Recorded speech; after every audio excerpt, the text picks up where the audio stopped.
السلام علیکم ورحمۃ اللہ وبرکاتہ۔ الحمد للہ رب العالمین والصلاة والسلام على اشرف الانبیاء والمرسلین نبینا محمد وعلى آلہ وصحبہ اجمعین وبعد۔ معزز دینی بھائیو، اللہ تبارک و تعالی کی جانب سے نیکیوں کی توفیق مل جانا یہ اللہ تبارک و تعالی کی ایک بہت بڑی نعمت ہے جو بندے مسلم کو حاصل ہوتی ہے۔ لیکن اس سے بڑی نعمت یہ ہے کہ ہم نے جو نیکیاں انجام دی ہیں اور ہم نے جو کچھ عبادات ادا کی ہیں، اللہ تبارک و تعالی ان عبادات کو قبول فرما لے۔ وہ عبادتیں اللہ کے ہاں شرف قبولیت حاصل کر لیں۔ اسی بنا پہ علی رضی اللہ عنہ فرماتے تھے کہ تم عمل اور عبادت سے زیادہ اس کی قبولیت کا اہتمام کرو، یعنی بندے مسلم ان اسباب اور وسائل کو اختیار کرے جو عبادات کی قبولیت میں معین و مددگار ہیں، اس لیے کہ اللہ تبارک و تعالی فرماتا ہے انما یتقبل اللہ من المتقین، کہ اللہ تبارک و تعالی نیکیوں کو، عبادات کو اپنے متقی بندوں سے قبول فرماتا ہے، یعنی وہ بندے جن کے اندر خلوص ہے، للہیت ہے، اللہ کی رضا و خوشنودی کے لیے عبادات انجام دے رہے ہیں۔ اللہ تبارک و تعالی ایسے لوگوں سے عبادات کو قبول فرماتا ہے۔ تو انشاءاللہ آج کے پروگرام میں کچھ ایسے امور کا ذکر کیا جائے گا جو عبادات کی قبولیت میں معین و مددگار ہیں، اور پھر آخر میں عبادات کی قبولیت کی بعض علامات ذکر کی جائیں گی۔ تو عبادات کی قبولیت میں جو چیز معین و مددگار ہے، ان میں سے سب سے پہلی چیز، ہم جتنی بھی عبادت انجام دے لیں اور جس قدر نیکی کے کام کر لیں، اپنی نیکیوں کو کم سمجھیں، حقیر اور معمولی سمجھیں، اس میں غرور کے شکار نہ ہو کہ ہم نے بہت زیادہ نیکی کر لی، ہم بہت عبادت گزار ہیں، ہم غرور اور تکبر کے شکار نہ ہوں۔ اس لیے کہ اللہ تبارک و تعالی نے ہمیں جو نعمتیں عطا کی ہیں، اگر ان نعمتوں میں سے کوئی ایک نعمت سے ان نیکیوں کا مقارنہ کیا جائے تو اللہ تبارک و تعالی کی وہ نعمت کئی گنا بھاری پڑ جائے گی۔ اللہ تبارک و تعالی نے مثلا ہمیں قوت بینائی عطا کی، ہمیں آنکھ دیا، کان دیا۔ اگر صرف آنکھ کی نعمت کا مقارنہ زندگی بھر کی عبادات سے کیا جائے تو اللہ تبارک و تعالی کی یہ آنکھ کی نعمت ہماری زندگی بھر کی عبادات پہ بھاری ہے۔ تو ہم جتنی بھی عبادت انجام دے لیں اسے کم سمجھے، غرور اور تکبر کے شکار نہ ہو۔ جیسا کہ اللہ تبارک و تعالی نے اپنے نبی جناب محمد الرسول اللہ صلی اللہ علیہ وسلم کو اس بات کی قرآن کریم میں تعلیم دی ہے۔ اللہ تبارک و تعالی نے فرمایا یا ایھا المدثر قم فانذر وَرَبَّكَ فَكَبِّرْ وَثِيَابَكَ فَطَهِّرْ وَالرُّجْزَ فَاهْجُرْ وَلَا تَمْنُنْ تَسْتَكْثِرْ۔ اے کملی پوش، کھڑے ہو جاؤ اور لوگوں کو ڈراؤ، اپنے رب کی کبریائی بیان کرو، اپنے کپڑوں کو پاک رکھو اور گندگی کو چھوڑ دو، وَلَا تَمْنُنْ تَسْتَكْثِرْ، اور اپنی نیکیوں کو زیادہ سمجھ کر کے ان کا احسان نہ جتلاؤ۔ امام حسن بصری رحمہ اللہ فرماتے ہیں کہ یہ آیت کریمہ ولا تمنن تستکثر کا معنی یہ ہے لا تمنن بعملک علی ربک تستکثرہ، کہ اپنے عمل کا اپنے رب پر احسان نہ جتلاؤ اسے زیادہ سمجھ کر کے۔ اور اللہ تبارک و تعالی نے ایک آیت کریمہ میں فرمایا یمنون علیک ان اسلموا قل لا تمنوا علی اسلامکم بل اللہ یمن علیکم ان ہداکم للایمان، کہ اے نبی صلی اللہ علیہ وسلم لوگ آپ پر احسان جتلاتے ہیں کہ وہ اسلام لائے۔ اے نبی صلی اللہ علیہ وسلم آپ کہہ دیجئے کہ میرے اوپر اپنے اسلام لانے کا احسان نہ جتلاؤ، بلکہ تمہارے اوپر اللہ کا احسان ہے، اس کا فضل و کرم ہے کہ اللہ تبارک و تعالی نے تمہیں ایمان کی ہدایت سے نوازا۔ تو ایک بندے مسلم اپنی عبادات کو زیادہ نہ سمجھے، اس پہ عجب و غرور کا شکار نہ ہو، اس کے ذریعے سے اللہ تبارک و تعالیٰ کے ہاں بندے کی عبادات کی قبولیت کے امکانات بڑھ جاتے ہیں۔ دوسری چیز یہ ہے کہ بندے مسلم جتنی بھی عبادت انجام دے لے، لیکن اس کے دل میں یہ ڈر رہے کہ کہیں ہماری یہ عبادتیں اللہ کے ہاں غیر قابل قبول نہ ہو جائیں، اللہ تبارک و تعالیٰ انہیں رد نہ فرما دے۔ جیسا کہ صحابہ کرام بہت ساری عبادتیں کرنے کے باوجود بھی ڈرا کرتے تھے کہ کہیں ان کی یہ عبادتیں اللہ کے ہاں غیر قابل قبول نہ ہو جائیں۔ عبداللہ بن ابو ملیکہ رحمہ اللہ فرماتے ہیں کہ میں نے 30 صحابہ کرام کو پایا کہ سب کے سب اپنے تعلق سے اپنے اوپر نفاق سے ڈرتے تھے۔ ابو الدرداء رضی اللہ عنہ فرماتے ہیں کہ اگر مجھے یقین ہو جائے کہ اللہ تبارک و تعالی نے میری ایک نماز کو قبول فرما لیا ہے تو یہ مجھے دنیا اور دنیا کے سارے مال و زر، دنیا کی ساری دولت اور دنیا کے سارے ساز و سامان سے بہتر ہے، اس لیے کہ اللہ تبارک و تعالی فرماتا ہے انما یتقبل اللہ من المتقین۔ اللہ تبارک و تعالی نے قرآن کریم کی ایک آیت کریمہ میں صحابہ کرام کے حال کو بیان کرتے ہوئے فرمایا والذین یؤتون ما آتوا وقلوبهم وجلة انہم الی ربہم راجعون، کہ وہ لوگ کہ وہ جتنے بھی نیک کام کر لیتے ہیں، جتنی بھی عبادات انجام دے لیتے ہیں، لیکن ان کے دل ڈرتے رہتے ہیں۔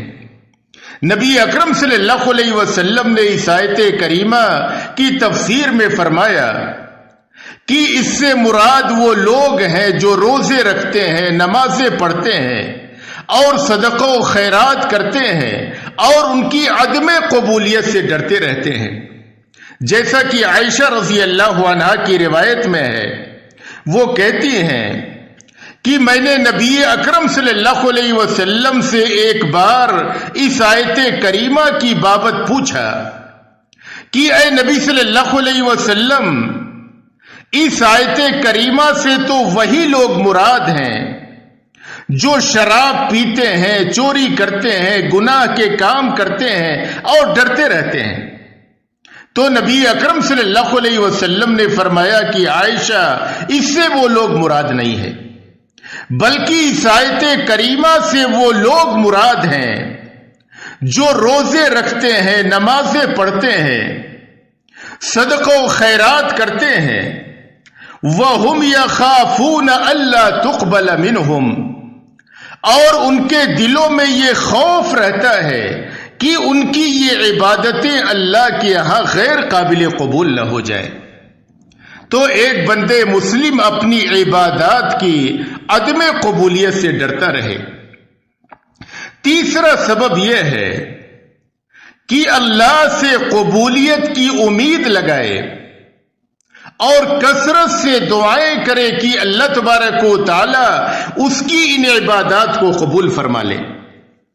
اس لیے کہ اگر بندے مسلم صرف خوف کا شکار ہو اور اس کے پاس رجا اور امید نہ ہو اپنی عبادتوں کے قبولیت کی، تو وہ شخص مایوسی کا شکار ہو جائے گا. اور اگر اس کے پاس صرف امید ہو اور خوف نہ ہو تو وہ اللہ تبارک و تعالی کے عذاب سے بے خوف و خطر ہو جائے گا. اور یہ دونوں ہی چیزیں اسلامی عقیدہ کے منافی ہیں. بلکہ ایک مسلمان کا طریقہ یہ ہونا چاہیے کہ وہ خوف و رجا کے مابین زندگی گزارے، یعنی اپنی عبادات کی عدم قبولیت سے ڈرتا رہے اور اللہ تبارک و تعالیٰ کی رحمت سے امید لگائے کہ اللہ تبارک و تعالیٰ اس کی عبادات کو قبول فرمائے گا اور اس کے لیے دعائیں بھی کرے. جیسا کہ جب حضرت ابراہیم اور اسماعیل علیہم الصلاۃ والتسلیم خانہ کعبہ کی تعمیر کر رہے تھے تو وہ یہ دعا کر رہے تھے، وَإِذْ يَرْفَعُ إِبْرَاهِيمُ الْقَوَاعِدَ مِنَ الْبَيْتِ وَإِسْمَاعِيلُ رَبَّنَا تَقَبَّلْ مِنَّا إِنَّكَ أَنْتَ السَّمِيعُ الْعَلِيمُ. کہ تم اس وقت کو یاد کرو جب حضرت ابراہیم اور حضرت اسماعیل خانہ کعبہ کی دیواروں کو اونچی کر رہے تھے، تو اس وقت یہ دعا کر رہے تھے کہ اے ہمارے رب، تو ہم سے ہماری اس نیکی کو، اس محنت کو قبول فرما لے. بے شک تو دعاؤں کا سننے والا اور دلوں کے حال کو جاننے والا ہے. تو بندے مسلم بکثرت دعا کرے، عبادات کے انجام دے لینے کے بعد بکثرت دعا کرے کہ اے اللہ تبارک و تعالی میری عبادات کو، میری نیکیوں کو قبول فرما لے. بالخصوص ہم نے رمضان کے مہینے میں جو کچھ بھی عبادات انجام دی ہیں، ہمیں کثرت سے دعائیں کرنی چاہیے کہ اللہ تبارک و تعالی ہماری ان عبادات کو قبول فرما لے. عبادات کی قبولیت میں چوتھی چیز جو معین و مددگار ہے وہ کثرت سے استغفار کرنا ہے. استغفار کا فائدہ یہ ہوتا ہے کہ اگر عبادت کی انجام دہی میں کچھ کمی اور کوتاہی واقع ہوئی ہے تو استغفار کے ذریعے سے اللہ تبارک و تعالی اس کمی اور کوتاہی کو درگزر فرما دیتا ہے اور یہ امید ہو جاتی ہے کہ اللہ تبارک و تعالی کے یہاں یہ عبادت قبول ہو جائے گی. جیسا کہ اللہ تبارک و تعالی نے اعمال حج کے ذکر کے بعد فرمایا، ثم افیضوا من حیث افاض الناس واستغفروا اللہ ان اللہ غفور رحیم. پھر تم وہاں سے چلو جہاں سے لوگ چلتے ہیں اور اللہ تبارک و تعالی سے استغفار کرو، بے شک اللہ تبارک و تعالی بخشنے والا اور رحم و کرم کرنے والا ہے. اور اسی بنا پہ نبی اکرم صلی اللہ علیہ وسلم کا طریقہ یہ تھا کہ آپ صلی اللہ علیہ وسلم ہر فرض نماز کے بعد 3 مرتبہ کہتے تھے استغفر اللہ. تو بندے مسلم کثرت سے استغفار کرے، استغفار کو اپنا وظیفہ اور عمل بنا لے. چلتے پھرتے ہوئے، بسترے پہ ہوتے ہوئے، کام کاج میں استغفر اللہ مختصر کلمہ زبان پہ جاری رکھے.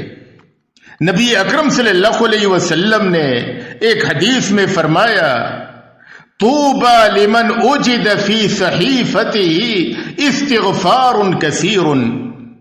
اس شخص کے لیے مبارکباد ہے جس کے نامہ اعمال میں بہت زیادہ استغفار پایا گیا. 5ویں چیز بکثرت نیک اعمال کرنا اور اس پہ مداومت برتنا، یعنی نیکیوں کے بعد مزید نیکیوں کا اہتمام کرنا، یہ عبادات کی قبولیت میں معین و مددگار ہے۔ اسی لیے نبی اکرم صلی اللہ علیہ وسلم کا طریقہ یہ تھا کہ آپ صلی اللہ علیہ وسلم نیکیوں پہ، عبادات پہ مداومت برتتے تھے، جیسا کہ عائشہ رضی اللہ عنہا بیان کرتی ہیں، کان رسول اللہ صلی اللہ علیہ وسلم اذا عمل عملا اثبتہ ای جعلہ ثابتا غیر متروک، کہ نبی اکرم صلی اللہ علیہ وسلم جب کوئی عمل کرتے تو اسے برابر کیا کرتے تھے، اسے چھوڑتے نہیں تھے۔ اور نبی اکرم صلی اللہ علیہ وسلم سے ایک بار پوچھا گیا، ای الاعمال احب الی اللہ، کہ اے نبی صلی اللہ علیہ وسلم کون سا عمل اللہ تبارک و تعالی کو زیادہ محبوب اور پسندیدہ ہے؟ تو آپ صلی اللہ علیہ وسلم نے فرمایا، ادومھا وان قل، وہ عمل جس پر ہمیشگی برتی جائے گرچہ وہ عمل تھوڑا کیوں نہ ہو۔ تو ہم نے رمضان میں بہت سی نیکیوں کا اہتمام کیا۔ جو لوگ نمازیں نہیں پڑھتے تھے نمازیں پڑھنے لگے، لوگوں نے فرض روزوں کا اہتمام کیا، قرآن کریم کی تلاوت کا اہتمام کیا، نفل نمازوں کا اہتمام کیا۔ اب رمضان کے ختم ہونے کے بعد ہمیں ان نیکیوں پہ مداومت برتنی چاہیے۔ اگر ہم رمضان میں قرآن کریم کی تلاوت کرتے تھے تو رمضان کے ختم ہونے کے بعد بھی اس کو جاری رکھیں، گرچہ تھوڑی ہی تلاوت کیوں نہ کریں، لیکن روزانہ کریں، اس عمل کو جاری رکھیں۔ اگر ہم نے روزوں کا اہتمام کیا تھا تو رمضان کے بعد نفل روزوں کا اہتمام کریں، جیسا کہ نبی اکرم صلی اللہ علیہ وسلم شوال کے 6 روزے رکھتے تھے، اس کا اہتمام کریں۔ اسی طریقے سے دوشنبہ اور جمعرات کے روزے کا اہتمام کریں۔ ایام بیض یعنی چاند کی 13، 14، 15 تاریخوں کے روزے کا اہتمام کریں۔ اسی طریقے سے فرائض کی پابندی کے ساتھ نفل نمازوں کا اہتمام کریں۔ یہ اللہ تبارک و تعالیٰ کے یہاں محبوب اور پسندیدہ اعمال ہیں جن پر مداومت اور ہمیشگی برتی جائے۔ تو یہ چند اسباب ہیں جو عبادات کی قبولیت میں معین و مددگار ہیں۔ لہذا ایک مسلمان عبادات کے انجام دے لینے کے بعد ان اسباب اور وسائل کا اہتمام کرے تاکہ اس کی عبادات اللہ کے ہاں شرف قبولیت حاصل کریں۔ ہماری عبادتیں قبول ہوئی یا نہ ہوئی یہ ایک پوشیدہ معاملہ ہے، اس چیز کو اللہ تبارک و تعالی جانتا ہے کہ ہماری عبادتیں قبول ہوئی یا نہ ہوئی، لیکن علماء نے کچھ علامات کا ذکر کیا ہے کہ اگر یہ علامات پائی جاتی ہیں تو یہ اس بات کی دلیل ہے کہ ہماری عبادتیں اللہ کے ہاں قبول ہو گئی ہیں۔ ان میں سے پہلی علامت جس کا علماء ذکر کرتے ہیں کہ بندے مسلم کو نیکیوں کے بعد مزید نیکیوں کی توفیق مل جائے، یہ اس بات کی علامت ہے کہ اس کی عبادتیں اللہ کے ہاں قبول ہوئی ہیں۔ دوسری علامت یہ ہے کہ اس بندے مسلم کو نیکیوں سے محبت پیدا ہو جائے اور اس کے دل میں گناہ اور نافرمانی کے کاموں سے گھن اور نفرت پیدا ہو جائے۔ تیسری علامت جس کا علماء ذکر کرتے ہیں وہ یہ کہ بندے مسلم اپنی عبادت میں ایک لذت اور سرور محسوس کرنے لگے، اس کا دل لگنے لگے نماز میں، نیکی کے کاموں میں، روزے میں، قرآن کریم کی تلاوت میں۔ یہ علامت ہے کہ اس کی عبادتیں قبول ہوئی ہیں۔ نبی اکرم صلی اللہ علیہ وسلم کی نماز سے محبت کا اور نیکی کے کاموں سے محبت کا معاملہ یہ تھا کہ آپ صلی اللہ علیہ وسلم فرماتے ہیں وَجُعِلَتْ قُرَّةُ عَيْنِي فِي الصَّلَاةِ کہ میری آنکھوں کی ٹھنڈک نماز میں ہے. اور آپ صلی اللہ علیہ وسلم حضرت بلال سے فرماتے تھے قم یا بلال فارحنا بالصلاة کہ اے بلال کھڑے ہو اور نماز قائم کر کے ہمیں راحت اور سکون پہنچاؤ. تو بندے مسلم کو عبادت میں ایک لذت اور سرور ملتا ہے جب اس کے دل میں عبادات سے محبت پیدا ہو جاتی ہے، اور یہ اس وقت ہوتا ہے جب اس کی عبادات اللہ کے ہاں قبول ہونے لگتی ہیں تو اس کے دل میں عبادات کی ایک لذت محسوس ہونے لگتی ہے.